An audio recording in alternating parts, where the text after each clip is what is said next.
Gokulam jewellers 20,000కు మించి కొనుగోలుకి gold coin, diamonds కి 5,000 ఆఫర్, ఎలక్ట్రిక్ బైక్ గెలుపొందే గొప్ప అవకాశం.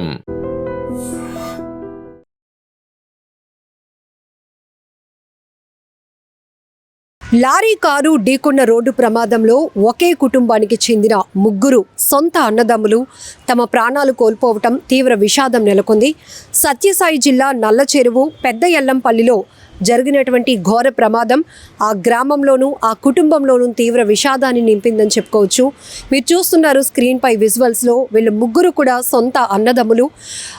బంధువుల అంత్యక్రియలకు వెళ్ళి తిరిగి వస్తూ ఉండగా ఆగి ఉన్నటువంటి ఒక కంటైనర్ను వీళ్ళు ప్రయాణిస్తున్న కారు బలంగా ఢీకొనటంతో ఒక్కసారిగా ప్రమాదం జరిగింది. ఈ ముగ్గురు అన్నదమ్ములు కూడా అక్కడికక్కడే మృతి చెందినటువంటి ఘటన ఆ కుటుంబం జీర్ణించుకోలేకపోతోంది. ఎందుకంటే నార్మల్గానే ఒకరిని కోల్పోతేనే ఆ కుటుంబం తీవ్ర విషాదంలోనికి వెళ్తోంది. అలాంటిది ముగ్గురిని, అది కూడా వీరి ముగ్గురు కూడా రిటైర్డ్ ఎంప్లాయీస్ అని తెలుస్తోంది.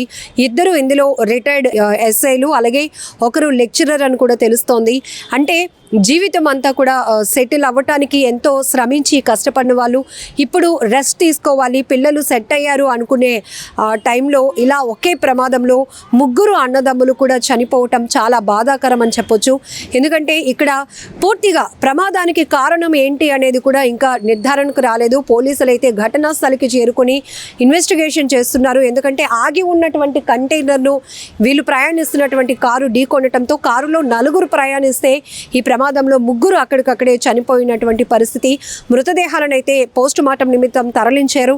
ఆ తర్వాత పూర్తి స్థాయిలో ఇన్వెస్టిగేషన్ కూడా పోలీసులు చేస్తున్నారు.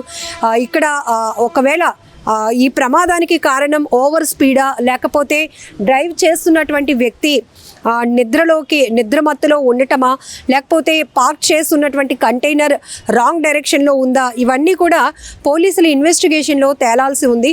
ఎందుకంటే ఆగి ఉన్నటువంటి ఒక కంటైనర్ను వీరు ప్రయాణిస్తున్న కారు బలంగా ఢీకొనటంతో అక్కడికక్కడే ముగ్గురు ప్రాణాలు కోల్పోయారు. ప్రమాదం జరిగిన తీరు కూడా హృదయాలను కదిలేస్తోంది. ఎందుకంటే ఇంత దారుణమైనటువంటి పరిస్థితిలో వీళ్ళు ప్రమాదానికి గురయ్యారు అనిపిస్తోంది. ఈ మధ్య కాలంలో మనం చూస్తున్నాం చాలా, అంటే ఈ ప్రమాదంలో చనిపోయిన ముగ్గురు అన్నదమ్ములు కూడా అన్నమయ్య జిల్లా మదనపల్లెకు చెందినవారుగా తెలుస్తోంది. పూర్తిగా ఆ ఊరిలో తీవ్రమైనటువంటి విషాదం అలముకుంది. ఎందుకంటే వాళ్ళతో ఉన్నటువంటి బాండింగ్, ఆ ఊరు వాళ్ళు ఒక్కొక్కరు కూడా ఆ రిలేషన్స్ని రీకలెక్ట్ చేసుకుంటున్నారు. ఎందుకంటే ప్రతి ఒక్కరు కూడా వాళ్ళ ఫ్యామిలీస్ని సెటిల్ చేయడానికి అహర్నిశలు కష్టపడ్డారు. ఇప్పుడు రిటైర్ అయిన తర్వాత హ్యాపీయెస్ట్ లైఫ్ లీడ్ చేయాల్సిన వాళ్ళు, విశ్రాంతి తీసుకోవాల్సిన వాళ్ళు ఇలా ఒక బంధువుల అంత్యక్రియలకు వెళ్ళి తిరిగి వస్తూ ప్రమాదానికి గురై తమ ప్రాణాలు కోల్పోవటం, అందులోనూ ముగ్గురు అన్నదమ్ములు ఒకే ప్రమాదంలో ప్రాణాలు విడవటం అనేది చాలా బాధాకరమైన విషయం. ఎవరు జీర్ణించుకోలేకపోతున్నారు. ఇంకా కుటుంబ సభ్యులను అయితే మాత్రం ఓదార్చడం కూడా ఎవ్వరి తరం కావటం లేదు. ఎందుకంటే ఒకరు చనిపోతేనే గుండెలు అవిసేలా రోధిస్తారు ఉంటారు కుటుంబ సభ్యులు. అలాంటిది ముగ్గురిని ఒకేసారి కళ్ళ ముందు అలా జీవోత్సవంలా ఉంటే అలాంటి పరిస్థితుల్లో వాళ్ళు ఎలా తట్టుకోగలుగుతారు అనేది కూడా ఇప్పుడు పెద్ద చర్చనీయాంశమైంది. అసలు ప్రమాదానికి కారణం ఏంటి అనే దానిపైన పోలీసులు అయితే విచారణ కొనసాగిస్తున్నారు.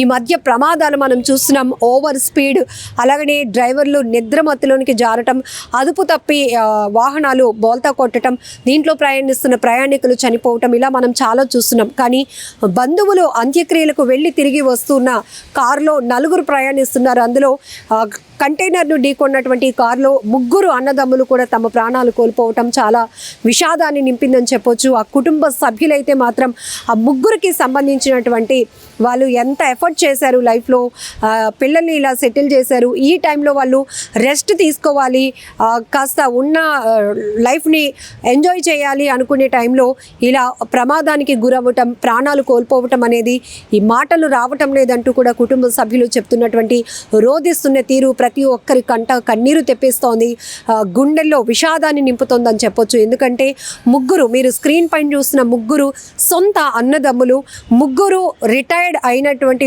పర్సన్స్. ఈ ప్రమాదంలో చనిపోవడం వల్ల ఆ కుటుంబాలు మొత్తం ఎంత రోధిస్తున్నాయో కూడా మనం ఊహించడానికే చాలా బాధగా ఉంది. ఏదేమైనా కూడా రోడ్డు ప్రమాదాలపై ఎప్పటికప్పుడు పోలీసులు అప్రమత్తం చేస్తూనే ఉన్నారు. అతి వేగం వద్దు, అతి వేగం అనేది కొంచెం మనం గమ్యం ఎర్లీగా చేరుకుంటామనే ఆలోచన ఉండొచ్చు, కానీ ఫస్ట్ మనం సేఫ్ జర్నీని మర్చిపోతున్నారు చాలామంది. ఇక్కడ ఈ ప్రమాదానికి కారణం ఏంటి అనేది సుస్పష్టంగా ఇంకా పోలీసులు అయితే తెలపలేదు, కానీ ఆగి ఉన్నటువంటి కంటైనర్ను ఢీకొనటం వల్లే ఈ ప్రమాదం జరిగినట్టు. ఆ కంటైనర్ పార్కింగ్ సిచ్యువేషన్ ఎట్లా ఉంది, రోడ్డుకి కాస్త హైవే పైన పార్క్ చేస్తున్నారా, లేకపోతే అక్కడ ఆగి ఉన్నటువంటి పార్కింగ్లో ఉన్నటువంటి కంటైనర్కి సంబంధించిన ఇండికేషన్స్ ఏమి వీళ్ళు చూసుకోలేదా, స్పీడ్గా వెళ్తూ ఉందా కారు, ఇవన్నీ కూడా పోలీసుల ఇన్వెస్టిగేషన్లో తేలాల్సి ఉంది. ఏదేమైనా రోడ్డు ప్రమాదాలపై చాలా అప్రమత్తంగా ఉండాల్సిన అవసరం ఉంది. ఎందుకంటే ఏ క్షణంలో ఏం జరుగుతుందో తెలీదు. కొద్ది నిమిషాలైతే ఇంటికి చేరుకునే వాళ్ళు కూడా అక్కడికక్కడే ప్రమాదానికి గురై ప్రాణాలు పోగొట్టుకుంటున్నటువంటి పరిస్థితులు ఉన్నాయి. కొన్ని రోడ్డు ప్రమాదాలు చిన్న పిల్లలు సైతం అక్కడికక్కడే ప్రాణాలు విడుస్తున్నారు. తమ వారిని కళ్ళెదుటే కోల్పోవటం చూసి మిగతా వాళ్ళు గుండెలు అవిసేలా రోధిస్తున్న తీరు, ఇంకా ఆ ఘటనను మేము మర్చిపోలేకపోతున్నాం, ఇదొక బ్లాక్ డేగా ఇట్లాంటి మాటలు కూడా కుటుంబ సభ్యులు చెప్తూ ఉండటం జీర్ణించుకోలేకపోతున్నాం, తట్టుకోలేకపోతున్నాం అని వాళ్ళు పడుతున్నటువంటి ఆ బాధ, ఆ నరక యాతన మనం చూస్తూనే ఉన్నాం. కనీసం మనం రోడ్డు ప్రమాదాలను నివారించడానికి మనం సేఫ్గా సెక్యూర్డ్గా ఇంటికి చేరుకునే మన ప్రయాణం సేఫెస్ట్ జర్నీగా వెళ్ళాలి అంటే కూడా మనం కూడా కొంత జాగ్రత్తగా ఉండాల్సినటువంటి అవసరం ఉంది.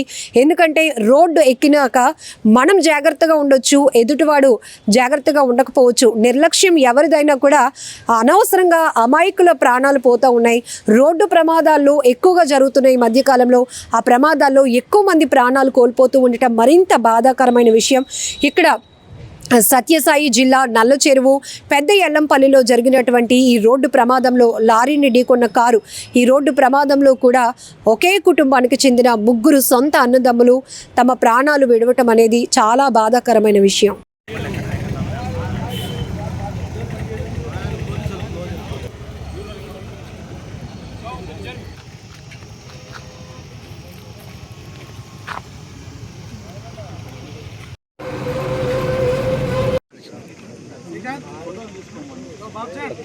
తీసుకున్నాడు సార్.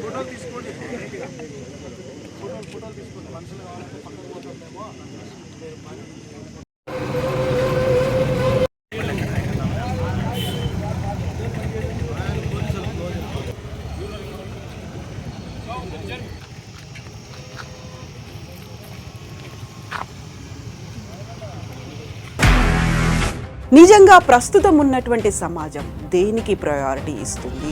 ఆర్థిక సంబంధాల చుట్టూ మాత్రమే తిరుగుతుంది. మళ్ళీ ఎన్నికలంగానే చాలా విరక్తి కలుగుతాను. మంచి అనిపిస్తుంది కదా, లేడీస్ కూడా ఛాలెంజింగ్ జాబ్స్ చేసినప్పుడు చాలా బాగుంటది. ట్రాఫిక్ అసిస్టెంట్స్ గా నియమించిన ట్రాన్స్జెండర్స్ అందరితో సాల్యూట్ చేయించుకుంటున్నారు. ఫుడ్ డెలివరీ ఇవ్వటానికి వెళ్ళినటువంటి డెలివరీ బాయ్ అనిల్ పై కళ్ళ ముందు